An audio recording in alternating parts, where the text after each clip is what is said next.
Ya. Oye, mostremos el lápiz, ya.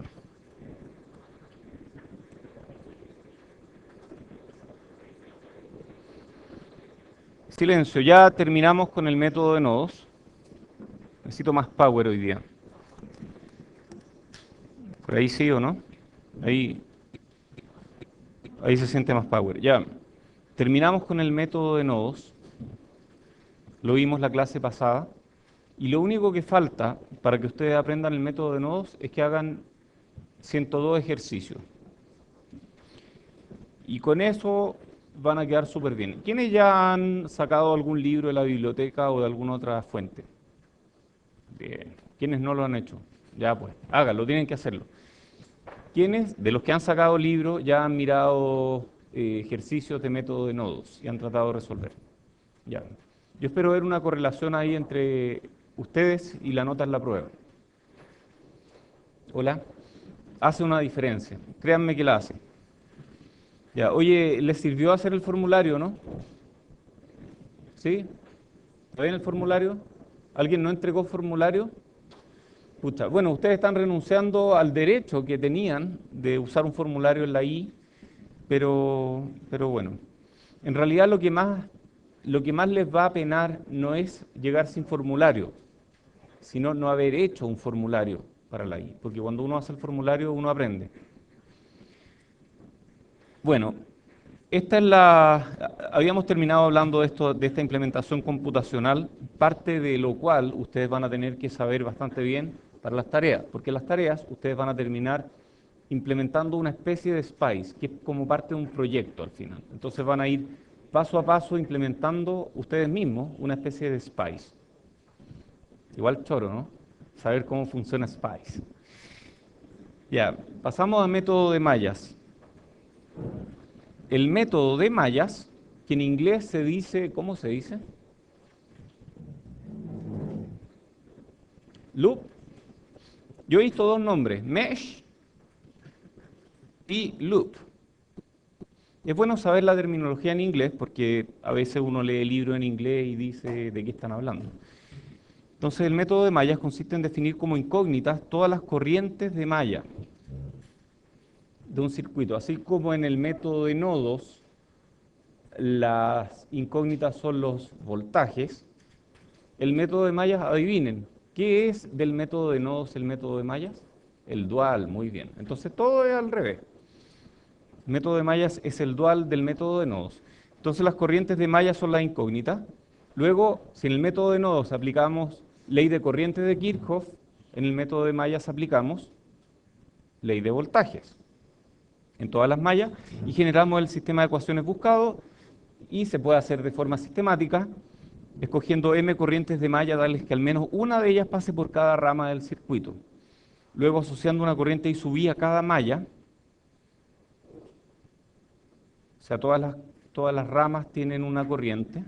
Luego asociamos corriente a cada malla, aplicamos ley de voltajes en todas las mallas y finalmente resolvemos el sistema para las incógnitas de interés.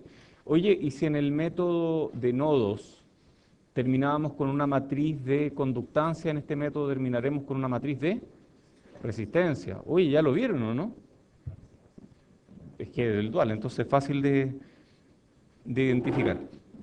La clase pasada, o en algún momento, dije, parece que el método de mallas no se puede aplicar fácilmente en cualquier circuito, en particular en los circuitos que no pueden ser aplanados. Y la razón de ello es que en los circuitos que no son planos hay más de una forma de ir de un punto a otro. Recuerden que una malla es ir de un punto a otro y volver al mismo punto.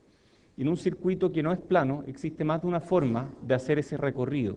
Entonces no es tan sistemático obtener simplemente las corrientes de malla, porque no es tan sistemático definirlas. Entonces, por eso es que en general en circuitos tridimensionales, y cuando digo tridimensionales me refiero a su representación en un esquemático, preferimos el método de nodos y no el de malla. Hola. Ya, ejemplo, determinar todas las corrientes del circuito. Eso es resolver el circuito, en definitiva, porque si conocemos las corrientes, conocemos todo lo que está en el circuito. Y este circuito tiene dos fuentes que son dependientes o independientes. Independientes. ¿Y de qué son las fuentes? ¿De voltaje o de corriente? De voltaje, ¿cierto? Muy bien. Dos fuentes de voltaje y que son independientes. ¿Se acuerdan en el método de nodos? Hola, ¿cuál era el caso más fácil cuando había fuentes independientes de corriente? Entonces este debe ser el caso más fácil para el método de mallas, ¿o no? ¿O no? Ya, ok. Entonces, determine todas las corrientes del circuito. Hola. Oye, a ver, aquí está resuelto y después vamos a resolver ejercicios mucho más complicados, pero como este es el primer circuito, vamos a resolverlo de una forma más sencilla. ¿De acuerdo? Vamos a hacerlo realmente paso a paso. Y después nos vamos a saltar un par de pasos las siguientes veces que resolvamos estos circuitos. Pero aquí lo vamos a hacer realmente paso a paso. Entonces, tengo que definir las corrientes de malla. Ya, pues voy a definir corrientes de malla, digamos I1, I2, I3. ¿Les parece así o podemos dar vuelta alguna? Realmente da lo mismo, uno las define como uno quiera, en la dirección que uno quiera. Lo importante es ser consistente. Ya, pues. ¿Saben qué? Vamos a hacer otro. Este ejercicio, por fácil que es, está demasiado complicado para lo que quiero explicar. Entonces vamos a hacer otro.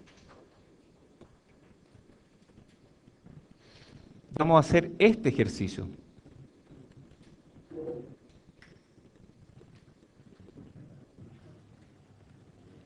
Hola. Vamos a hacer este. Ustedes ya saben el resultado, ¿cierto? Ustedes ya lo saben. Bueno, vamos a hacer este ejercicio que es realmente botado de fácil. Pero vamos a hacerlo con el método de mallas, lo cual va a terminar en ¿cuántas ecuaciones? Una ecuación, porque hay solamente una malla, ¿cierto? Vamos a definir la corriente de malla en cualquier dirección. ¿Les parece ahí? ¿No? ¿Prefieren para el otro lado entonces? A mí me da lo mismo, les juro que me da lo mismo. Y ya. Bueno, hay que hacer suma de voltajes en torno a una malla. ¿De acuerdo?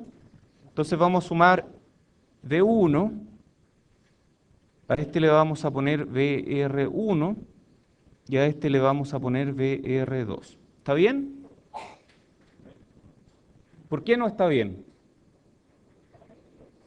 Di vuelta a ese... Ah, lo di vuelta. Da lo mismo, va a darnos negativo. Lo hice a propósito para incomodarnos un poco, para salir de la zona de confort. Pero lo vamos a hacer paso a paso y todos deberían llegar al mismo resultado. Entonces, sumemos voltaje aquí. Vamos a asumir convención pasiva o convención activa. ¿Y cuál es esa? Si entramos por el menos, estamos subiendo el potencial. Ok, entonces aquí partimos con menos V1, más. Ya, este es más, perfecto. Si entramos por el menos, es positivo. Muy bien. Menos V1, aquí estamos entrando por el positivo, por lo tanto es menos VR1, y aquí estamos entrando por el negativo, por lo tanto es más VR2 igual 0. Muy bien. Qué raro que lo haya planteado así, con signos diferentes. Súper raro. Hola. Hola. Ya. Oye, aquí viene el paso. Sí. Esa es la convención pasiva. Sí. Y la convención activa es que si entras por el más, es positivo. Ya. Oye, este es el paso que nos vamos a saltar en el futuro. Y ahora, como estoy haciendo el primer ejemplo, lo voy a hacer de manera súper explícita. ¿Cuánto es VR1? Por ley de Ohm. Es I por R1. Muy bien. ¿Cuánto es VR2 por ley de Ohm? ¿Cuánto es? Menos I por R2. ¿Quiénes no entienden por qué el signo está al revés? Ya, me gustaría que se tomen un minuto para conversar exactamente de por qué el signo aquí está al revés. A partir de ahora.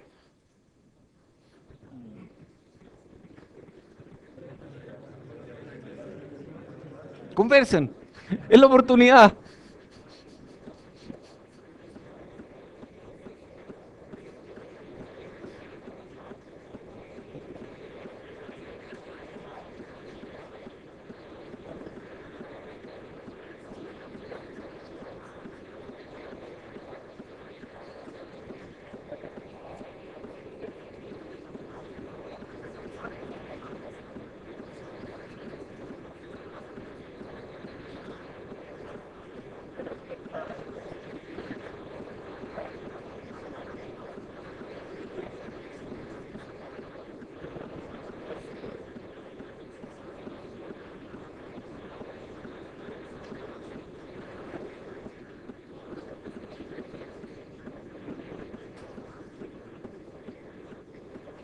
Ya.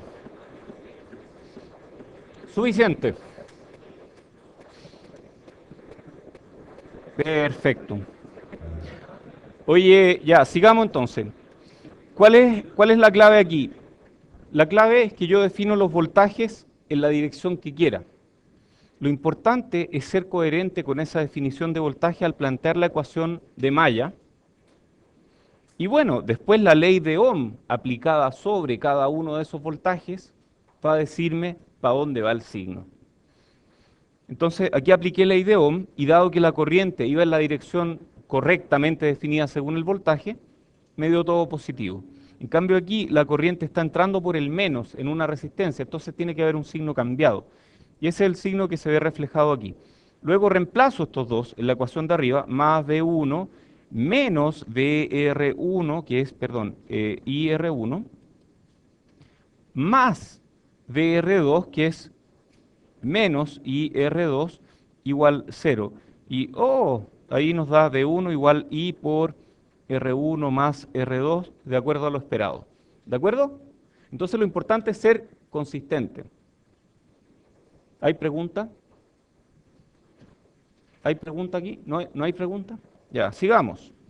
Entonces hagamos este ejercicio. Ojo que, ojo que este paso que hice acá de definir voltajes y luego expandir los voltajes en términos de producto I por R, me lo voy a saltar en el futuro, en general. Pero si tienen dudas y quieren hacerlos sin equivocarse, partan haciendo este paso primero, definiendo voltaje y sumando voltajes. Y luego aplicando ley de Ohm, y algunos les van a dar positivo y otros les van a dar negativo. Y después, cuando tengan práctica, van a saltarse este paso y van a pasar directo al siguiente. Entonces uno define las corrientes de malla. Otro punto crítico aquí es entender qué corriente pasa por qué resistencia. ¿Qué corriente pasa por R1? I1. ¿Qué corriente pasa por R3? I2. ¿Qué corriente pasa por R2? Oh, hay dos corrientes, ¿cierto? Porque las corrientes de malla en realidad no son una corriente física que gira por la malla, sino que una abstracción matemática. Entonces, si yo defino el voltaje en esa dirección, la corriente en esa dirección que está pasando por R2 es debido a I1 y es debido a menos I2. Entonces esa corriente que pasa por R2 es I1 menos I2. De la misma forma, si yo defino el voltaje en R4 de esa forma y la corriente es en esta dirección, entonces la corriente que circula en R4, ¿cuánto es? I2 menos I3. Perfecto. Y así, hay preguntas.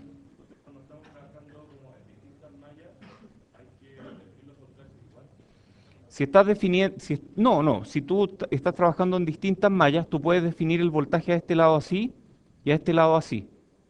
Lo importante es que en cada planteamiento de ecuación de malla tú seas coherente.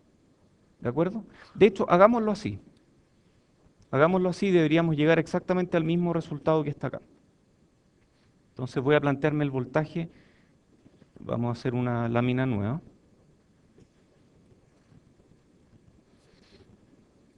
Y vamos a plantear, ya, aquí está I1, ya sabemos que está I1 en esa dirección. Voy a dibujarlo chiquitito para tener espacio. Aquí tenemos I2 en esa dirección. Voy a plantear este voltaje como V sub A, este V sub B, este V sub C, al revés, y este V sub D. ¿De acuerdo? Los voy a plantear así. Se fijan que para la malla 1, este voltaje está definido de una forma. Para la malla 2, tiene otro signo. No importa. Lo importante es ser coherente al hacer cada una de las mallas. Entonces, vamos a plantear la ecuación para la malla 1. Más V1 menos VA menos VB igual 0. ¿De acuerdo? Y para la malla 2, esto entra por el más, entonces voy a decir menos VC menos VD, este le voy a llamar V sub B, menos V sub B igual 0. ¿Todos de acuerdo o no? Entró por el más, entró por el más, entró por el más, son todas menos. Muy bien. Ya, vamos a expandir esta. V1 menos VA. ¿Cuánto es VA? VA es I1 en esa dirección por R1, menos V1 R1, perdón, I1 R1. Ahí al tiro V por R me causó ruido. V por R no es la unidad que esperábamos ver. Menos V1 R1 y luego viene aquí VB. ¿Qué es VB? Definido tal cual como lo definí aquí. V sub B va a ser la corriente I1 por este lado, la corriente menos I2 por el otro lado, por R2. Entonces, menos R2 por I1 menos I2, igual 0. ¿Cacharon ese paso, no? ¿Debió quedar al revés? El I2 debería ser positivo. Momento, voy a ver. Vamos a hacer un diagrama de cuerpo libre de R2. I2 se está entrando, tú dices, por esta malla, pero estamos mirando la malla de aquí. Entonces vamos a hacer una especie de diagrama de cuerpo libre de R2, donde definimos un V sub B. ¿Por qué hay tanto ruido? ¿Por qué hay tanto ruido? Definimos un V sub B, ¿cierto? Y aquí estaba entrando un I1 por acá y saliendo un I2 por acá. Entonces aquí tenemos I1 y aquí tenemos I2. ¿De acuerdo? ¿Cuánto es la corriente total sobre esta resistencia? Así tal cual como está definido.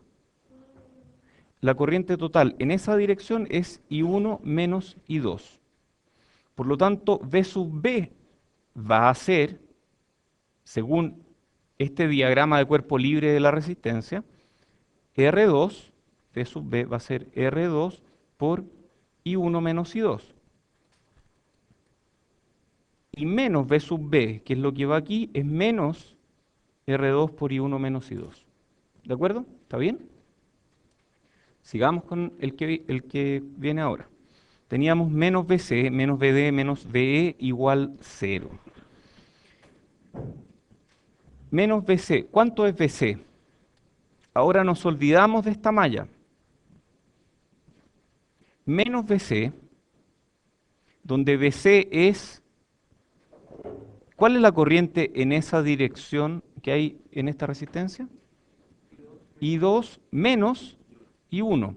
Entonces VC, tal cual como está definido ahí, es R2 por I2 menos I1. ¿Todos de acuerdo? Es R2 por y 2 menos I1. Si aquí tengo que poner menos BC, entonces voy a poner, si es menos, esto va a ser, doy vuelta al signo simplemente, ¿cierto? Es R2 por I1 menos I2. ¿El signo menos? ¿Cómo? Perdón.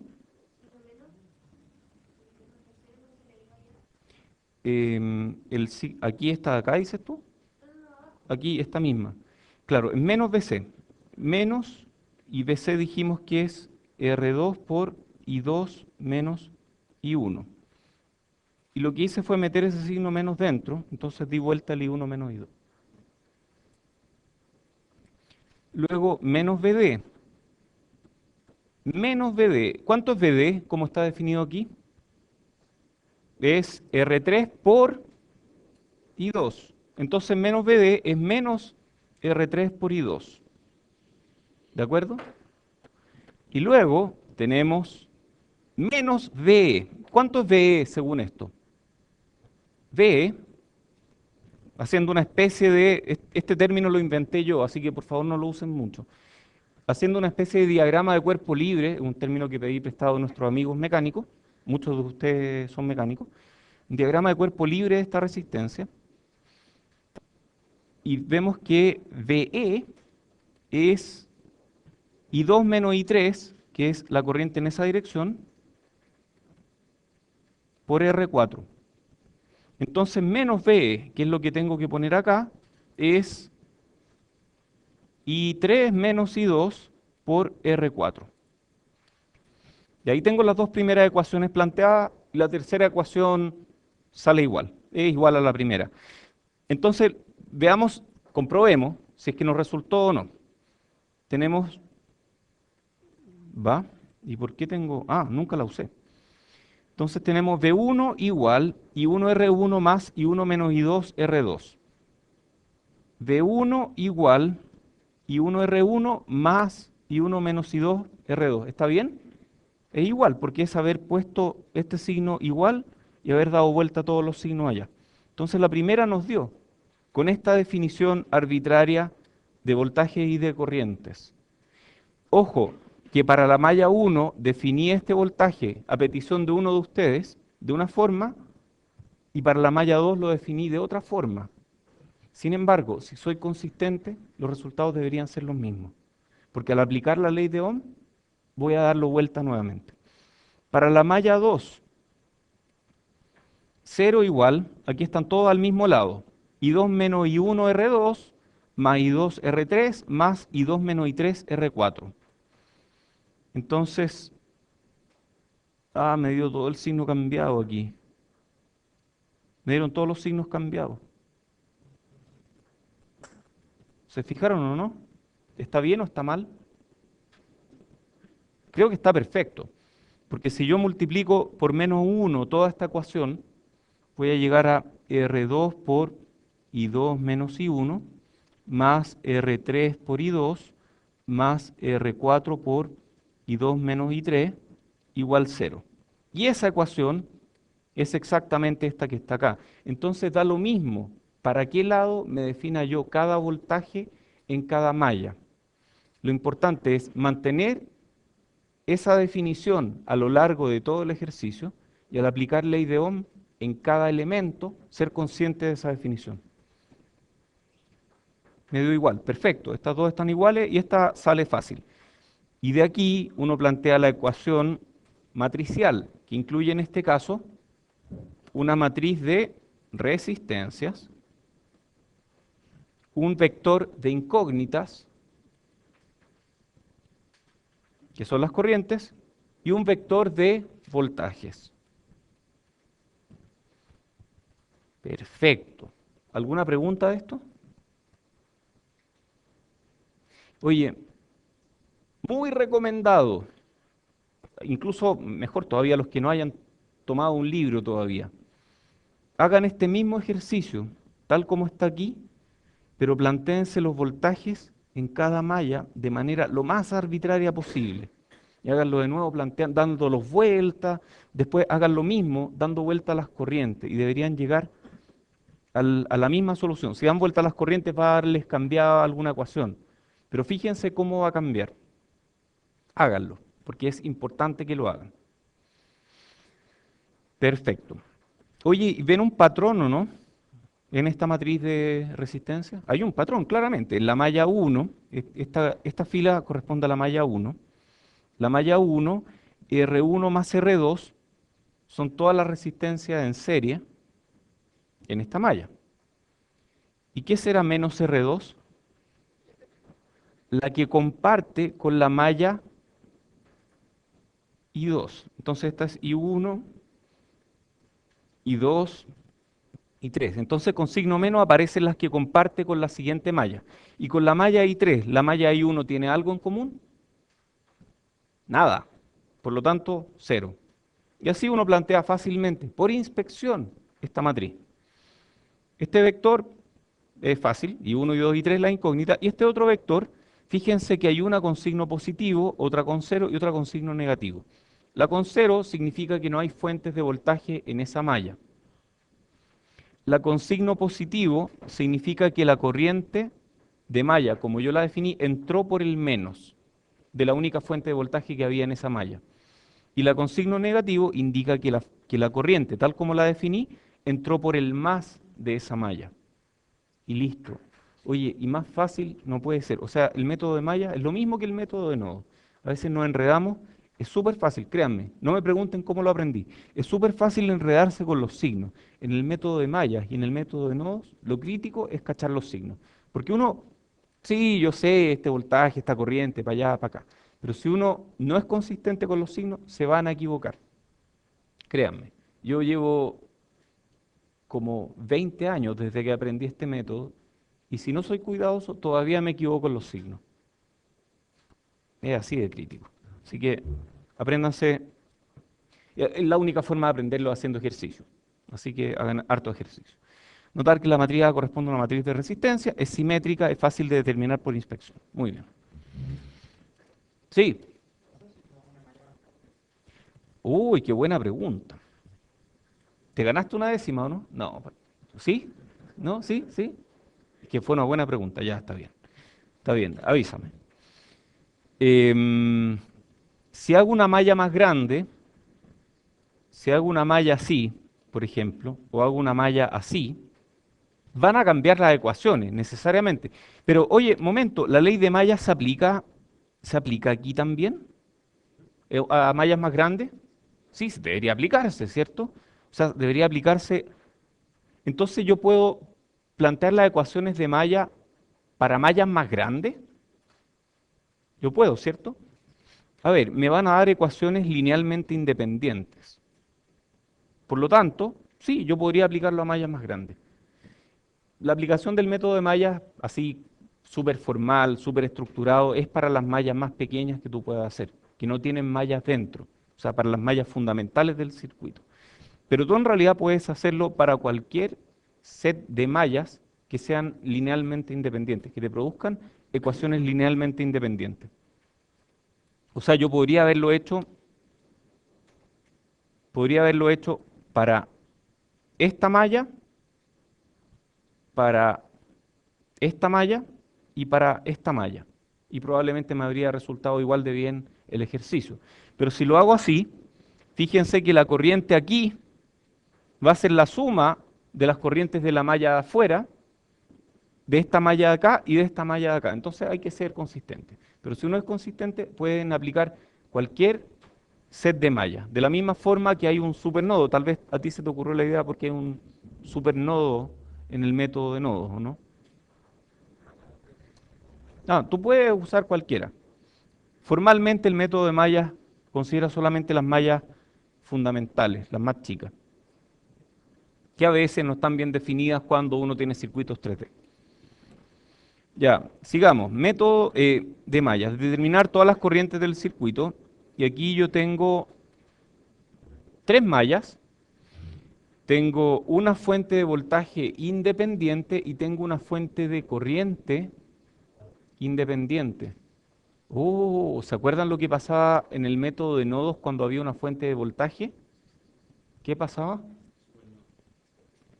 No, no, cuando había una fuente de voltaje en el método de nodos, una fuente de voltaje en cualquier parte, desaparece una incógnita. Aquí pasa lo mismo, pues si yo digo que I2 es I1 al tiro. Ah, perfecto. Entonces, en este caso, debería desaparecer una incógnita. Recuerden que este es el dual. Entonces, identificamos las mallas, I2 y 1, listo, se acabó, una incógnita menos. Cuando tienes una fuente de voltaje conectada a tierra, sí. Cuando tienes una fuente de voltaje entre dos, ¿era supernodo? Sí, es supernodo. Perfecto. Entonces aquí, esta fuente está asociada a ¿cuántas mallas? A una. Por lo tanto, me mata una ecuación. La fuente de corriente elimina inmediatamente una incógnita, tiene sentido ya que al conocer la corriente de una rama, en una malla, la corriente de malla completa queda inmediatamente determinada. Se puede ver que al incluir fuentes independientes de corriente, todavía es fácil determinar la matriz de resistencia del vector B por inspección. Sí, aquí.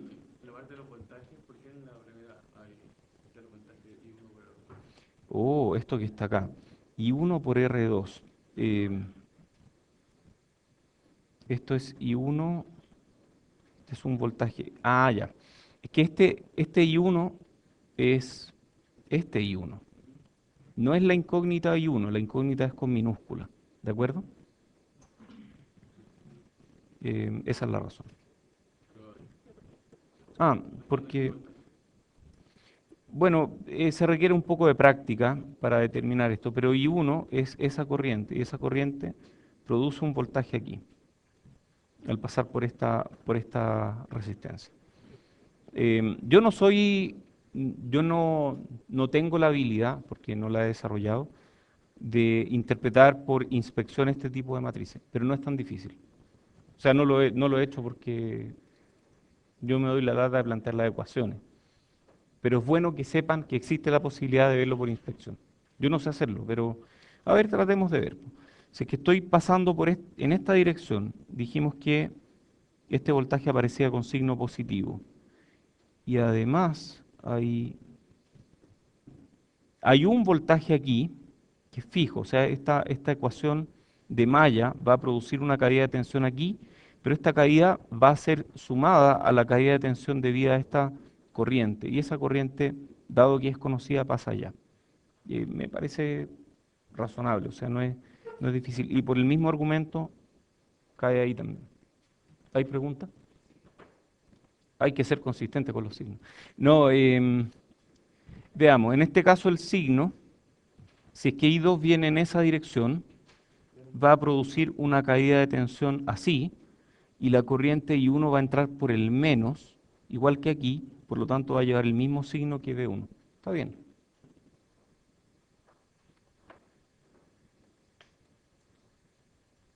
Está súper bien.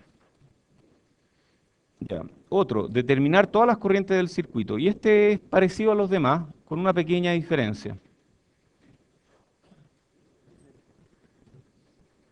Hay una fuente dependiente. ¿Sí? Hay una fuente de voltaje dependiente. Si hay fuentes de voltaje, no hay gran diferencia. Aplicamos de nuevo las ecuaciones y resolvemos. Pero apareció algo aquí. ¿Ah? ¿Qué apareció aquí? Una asimetría en la matriz, ¿cierto? Perfecto. Fuentes dependientes hacen que la matriz pueda ser un poco más complicada. Todavía, si tienen suficiente habilidad, pueden plantearla por inspección en general. Ok, aquí hay otro caso. Cuando nos encontramos con una fuente de corriente cuya rama pertenece a más de una malla, este es el dual del caso del método de nodos, cuando la fuente de voltaje está conectada entre dos nodos distintos de tierra, ¿cierto? Entonces, cuando aparece una fuente de corriente conectada a más de una malla, si yo hago mallas aquí, fíjense bien, voy a hacer mallas aquí. Silencio. Según las ecuaciones de malla, si yo hago malla aquí, puedo identificar este voltaje usando ley de Ohm, ¿cierto? Puedo identificar este otro usando ley de Ohm. Puedo identificar este voltaje usando ley de Ohm. Ya tengo casi todos los voltajes de esta malla. Me falta este voltaje aquí. ¿Puedo identificar ese voltaje usando ley de Ohm? ¿Cuál es el voltaje que me entrega una fuente de corriente? Voltaje, corriente. Depende del circuito. El voltaje que me va a entregar una fuente de corriente es cualquier voltaje necesario para que el circuito cumpla con las leyes. Por lo tanto, yo no puedo completar el análisis de malla en esta malla cuando tengo una fuente de corriente que está compartida entre dos mallas y cuyo voltaje desconozco. Definitivamente no tengo cómo saberlo. Entonces lo que se hace es aplicar el concepto que dijo este alumno por allá, que es hacer una malla más grande. Saltarme esta y hacer una malla más grande. Y al hacer la malla más grande, siguen cumpliéndose las ecuaciones de la ley de voltajes de Kirchhoff, con la diferencia de que no estoy usando mallas fundamentales, estoy haciendo mallas más grandes. Perfecto.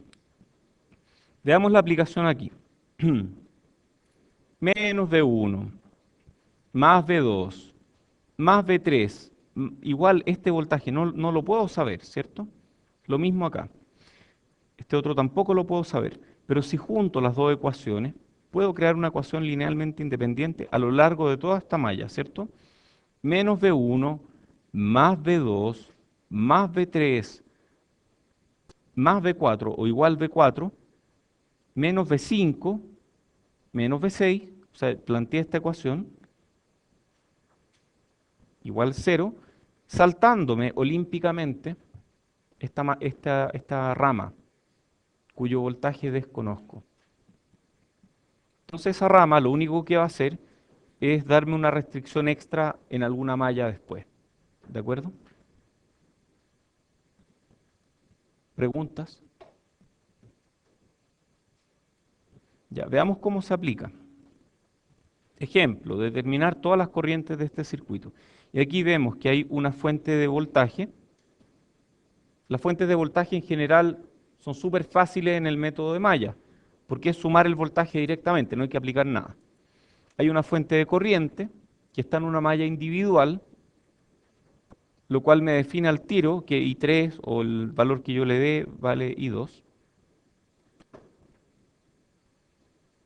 Hay una fuente de voltaje dependiente y hay una fuente de corriente compartida entre dos mallas. Este I3 no debería estar aquí. Hay una fuente de corriente compartida entre dos mallas. Entonces esta nos va a dar un problema. Aquí probablemente vamos a tener que aplicar este concepto de supermalla. Porque yo no puedo aplicar ley de voltajes si no conozco el voltaje de esta fuente. Entonces veamos cómo resulta. Ah, aquí está, perfecto, supermalla. I1, I2, I3. Tengo tres ecuaciones nomás. Tengo tres ecuaciones y tres incógnitas. Pero yo veo cuatro mallas. Más encima hay dos está lista. ¿Faltará alguna o no?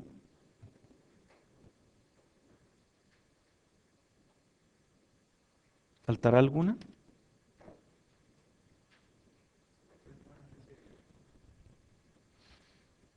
A ver, ¿qué me está diciendo I3 aquí? Perdón, no es I3. ¿Qué me está diciendo esta corriente I1? Si esta es I3, la corriente que va a circular por acá es distinta de la corriente que va a circular por acá. ¿Y cuál es la diferencia entre las dos? I1, ¿cierto? Porque esta se divide en dos. Eso hay que tener cuidado al plantear las ecuaciones. Nada más. Salud. Ya, vamos sobre todas las mallas. I3, R5, más I3 menos I2, R3, I3 menos I2, R3, más I3 menos I1, R2, igual V2. Eso es plantear la ecuación para la malla 3, malla de I3. Luego viene esta otra, que es para la malla 1. La malla 1 dice menos A y X. Aquí estamos aplicando convención activa. Entonces este es menos A y X. Más I1, R1, más I1 menos I3, R2 igual 0. Y luego I2 igual I2. Además, tenemos otra ecuación que nos permite determinar cuál es Ix. ¿De acuerdo? Y con eso se resuelve. Terminamos con un sistema de dos ecuaciones. Bueno, después de resolver eso, yo sé cuánto es I3. Yo sé cuánto es la corriente de la malla I3.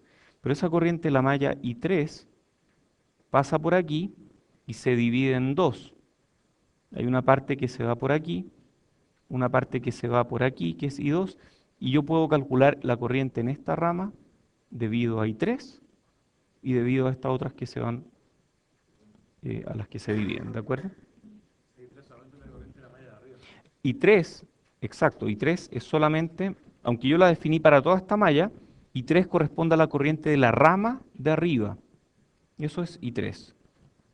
Pero se divide, y aquí tengo I3 menos I1 menos I2. Entonces esta corriente que está acá es I3 menos I1, perdón, este I1 es mayúscula, menos I1 menos I2. Y esta es conocida. ¿Preguntas de esto? Y sub X es...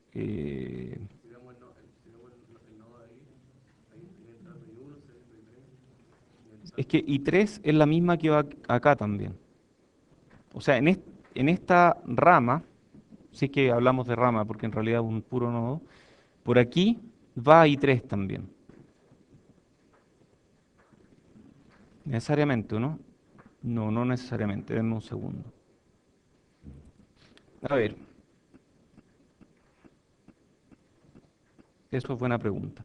Si yo divido el circuito en dos, yo puedo hacer esto, ¿no? Dividir el circuito en dos y decir, por aquí está circulando I3, por aquí está circulando I1, y por aquí, ¿cuánto está circulando?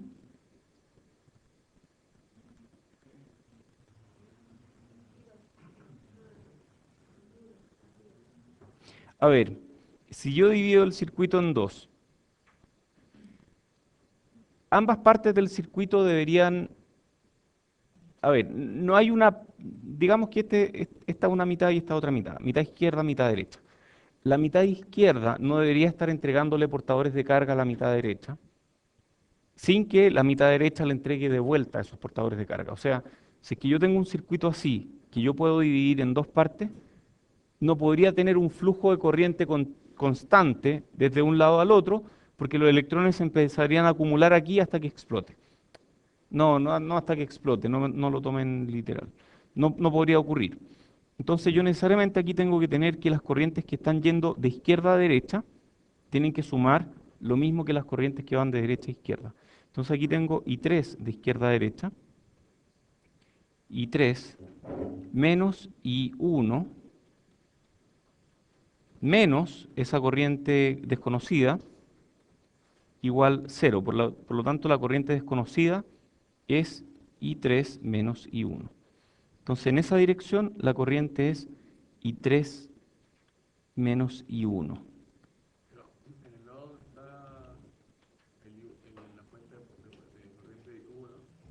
Ujú.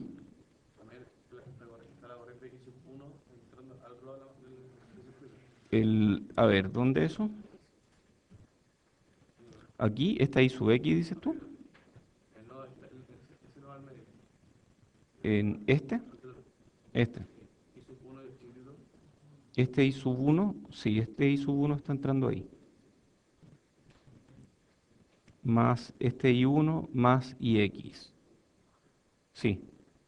Eh, no entiendo la pregunta.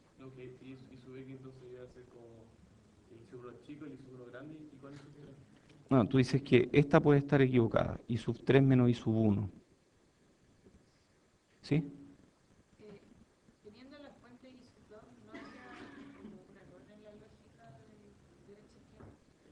teniendo esta fuente de aquí, perdona, voy a contestar tu pregunta luego. Teniendo esta fuente aquí, ¿por qué habría un error? No me queda claro. El I3 que está entrando...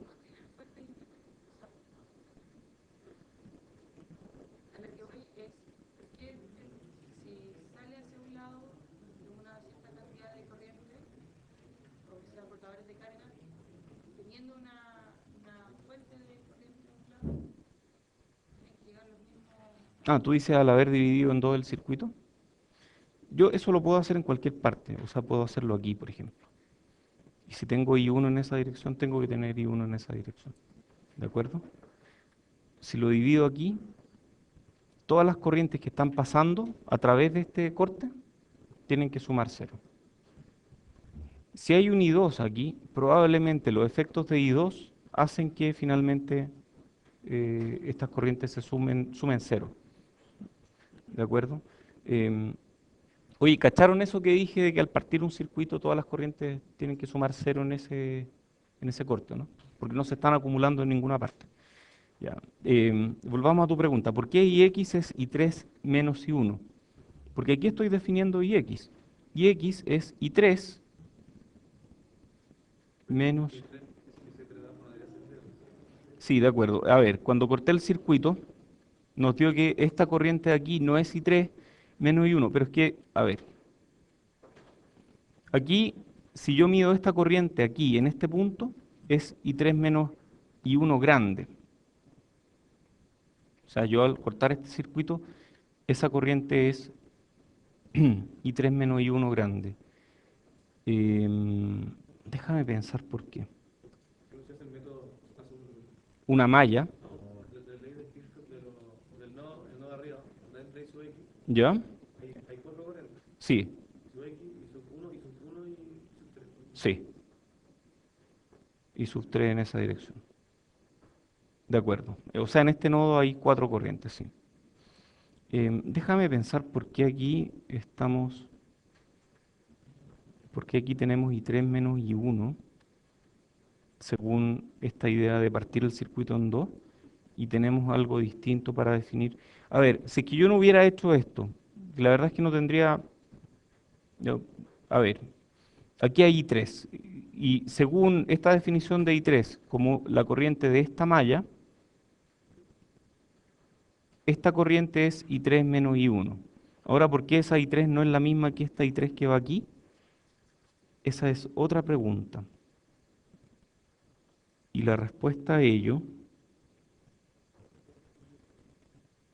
es que en realidad esto es un nodo. Esto de aquí es un nodo. Esto es distinto. Esto puede ser la misma corriente que va aquí. Entonces, yo prefiero no enredar la cosa más con esta idea de partirlo en dos. En realidad no tiene sentido. Si esta es la corriente I3 y esta es la corriente I1, y X es I3 menos I1. La corriente de malla se define como la corriente en la malla, no en cada rama en particular. En estas de aquí coincide con I3, pero en estas de aquí puede ser otra cosa porque aquí estamos sumando y aquí estamos restando otras corrientes. Entonces, mejor no enredarlo por ahí, porque no creo que lleguemos a nada con eso. Ya, oye, nodos versus mallas. Un circuito puede ser resuelto tanto con el método de nodos como con el método de mallas. Hay casos donde un método es preferible frente al otro. La idea es que el sistema de ecuaciones sea pequeño, es decir, mientras menos trabajo, mejor. Si puedo plantear menos ecuaciones, mejor. Seamos eficientes. Y en la práctica, para analizar un circuito, se usan selectivamente nodos y mallas en conjunto. O sea, yo no necesariamente aplico puramente método de nodos o puramente método de mallas. Yo sí puedo pedirles en una prueba, por ejemplo, plantee las ecuaciones de nodo de este circuito. O incluso, si el circuito es muy simple, resuelva por nodos. Pero en general, en la práctica, cuando uno resuelve, uno termina aplicando combinaciones de métodos. Sí, lo que más importa son leyes de Kirchhoff y ley de Ohm, y listo. Con eso uno ya puede resolver cualquier cosa. Si existe el método de mallas y existe el método de nodo, es para sistematizar la aplicación de las leyes de Kirchhoff. Para que si dos personas distintas hacen el mismo ejercicio, lleguen exactamente al mismo planteamiento de ecuaciones. Pero no es la única forma y por el contrario ni siquiera es la más eficiente. O sea, uno típicamente aplica leyes de Kirchhoff. Además, muchas veces nos interesa una variable en particular, no todas las variables del circuito, porque si uno quiere todas las variables, para eso está SPICE. Así que esa es la conclusión. Algunos comentarios sobre los métodos vistos. Como fue mencionado, los métodos son de poca ayuda a la hora de analizar en forma inteligente un circuito. En la práctica buscaremos cómo resolver los circuitos de forma intuitiva, rápida y con la menor cantidad de álgebra. El estudio de métodos sistemáticos está súper estudiado, sale de la teoría de grafos, y los que estén interesados en esto pueden leer esto que está aquí, que es un libro de Leon Chua, que es el que es una bestia circuital. Inventó el circuito de Chua, que es un oscilador caótico, y esto es por lo más conocido. Postuló la existencia del memristor, que es un elemento circuital parecido al resistor, y parecido al capacitor y parecido al inductor. O sea, cuando veamos elementos circuitales vamos a aprender tres, pero vamos a hablar de un cuarto, que existe. Ya, voy a dejar la clase aquí porque tengo que irme. ¿Sí?